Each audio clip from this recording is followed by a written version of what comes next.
Once upon a time, in a small village, there was a little girl who was loved by everyone.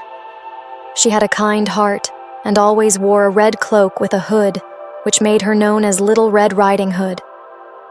One day, her mother asked her to visit her grandmother who lived in a cottage deep in the forest.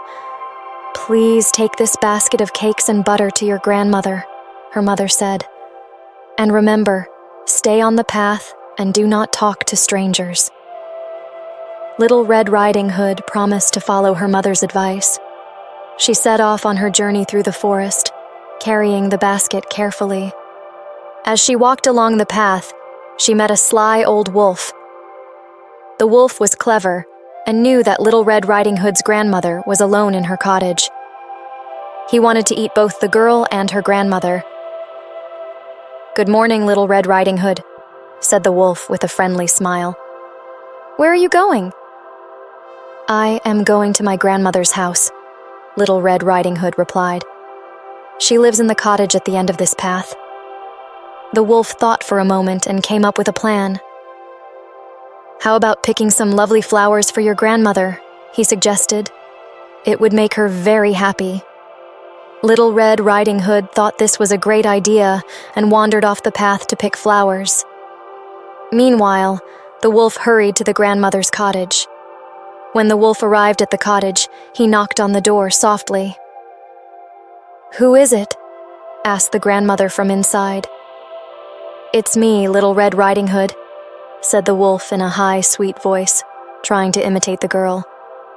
"I've brought you some cakes and butter." The grandmother, who was very trusting, told the wolf to come in. The wolf entered the cottage and quickly locked the door behind him. He then climbed into the grandmother's bed and covered himself with her blankets. When Little Red Riding Hood finally arrived at the cottage, she noticed something strange. The door was ajar, and the house seemed quiet.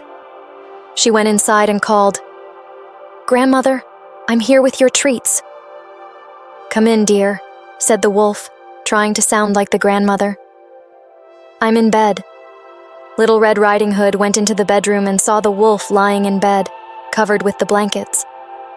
"Grandmother," she said, "what big eyes you have." "All the better to see you with, my dear," replied the wolf. "And what big ears you have." Little Red Riding Hood continued. "All the better to hear you with, my dear," said the wolf. "But grandmother, what big teeth you have," Little Red Riding Hood exclaimed. "All the better to eat you with," cried the wolf, jumping out of bed. Just as the wolf was about to pounce, a huntsman who was passing by heard the commotion. He rushed into the cottage and saw the wolf about to harm Little Red Riding Hood. The brave huntsman quickly fought off the wolf, saving Little Red Riding Hood and her grandmother. The huntsman freed the grandmother, and Little Red Riding Hood was very grateful. They thanked the huntsman for his bravery and promised to always be cautious of strangers. From that day on, Little Red Riding Hood followed her mother's advice carefully and always stayed on the path. The forest was no longer a place of fear, but a reminder of the importance of being careful and listening to wise advice. And so, Little Red Riding Hood, her grandmother, and the huntsman lived happily ever after.